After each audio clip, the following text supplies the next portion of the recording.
Welcome to DH news. Congress అంటేనే నిరుద్యోగ యువతకు కొలువులు ఇచ్చే ప్రభుత్వంగా రికార్డు సృష్టించిందని మెదక్ బ్లాక్ కాంగ్రెస్ అధ్యక్షుడు మొహమ్మద్ హఫీజ్ ప్రకటించారు. ఈ మేరకు ఆయన గురువారం నాడు విలేకరులతో మాట్లాడుతూ దేశ చరిత్రలో ఎక్కడా లేని విధంగా 3 నెలల వ్యవధిలో 30,000 ఉద్యోగాలు నిరుద్యోగులకు కల్పించిన ఘనత కాంగ్రెస్ ప్రభుత్వానికి దక్కిందని ఆయన వెల్లడించారు. ఇచ్చిన మాట ప్రకారం కొలువుల జాతర చేస్తున్నామని పేర్కొన్నారు. గత ప్రభుత్వం 10 ఏళ్ల పాటు అధికారంలో ఉండి నిరుద్యోగులను తీవ్ర అన్యాయానికి గురిచేసిందని ఆగ్రహం వ్యక్తం చేశారు. భవిష్యత్తులో మరిన్ని ఉద్యోగాలు ఇచ్చే కార్యాచరణతో తమ ప్రభుత్వం ముందుకు పోతుందన్నారు. ఉద్యోగ నియామకాలతో సమాజంలో మహిళలు అణగారిన వర్గాలకు న్యాయం జరుగుతుందని ఆయన ఆశాభావం వ్యక్తం చేశారు.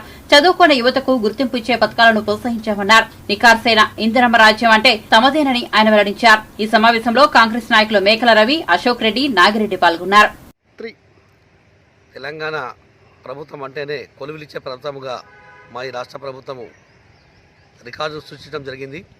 కేవలం 90 రోజుల్లో 3 నెలల ఖాళీ వ్యవధిలో దాదాపుగా 30,000 ఉద్యోగాలు భర్తీ చేసి రాష్ట్ర ప్రభుత్వం కాంగ్రెస్ ప్రభుత్వం రికార్డు సృష్టించడం జరిగింది.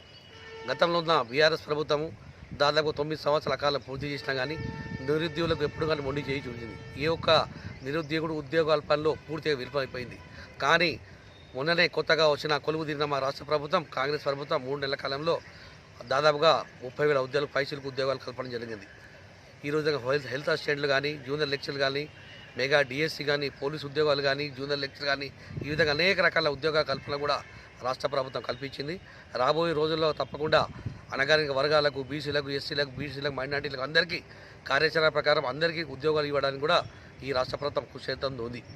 ఈ విధంగా ఇచ్చిన మాట కట్టుబడే ఈరోజు యువకులందరూ కాంగ్రెస్ పార్టీకి ఓటేసినందుకు వారికి కూడా ధన్యవాదాలు. ఈ విధంగా ఈ ఉద్యోగ కల్పన చేసినందుకు మా రాష్ట్ర ప్రభుత్వం కానీ, రేవంత్ రెడ్డి గారు కానీ అందరికీ మంత్రివర్గ కూడా పేరున్న కాంగ్రెస్ పార్టీ తర్వాత ధన్యవాదాలు తెలియజేస్తున్నాం.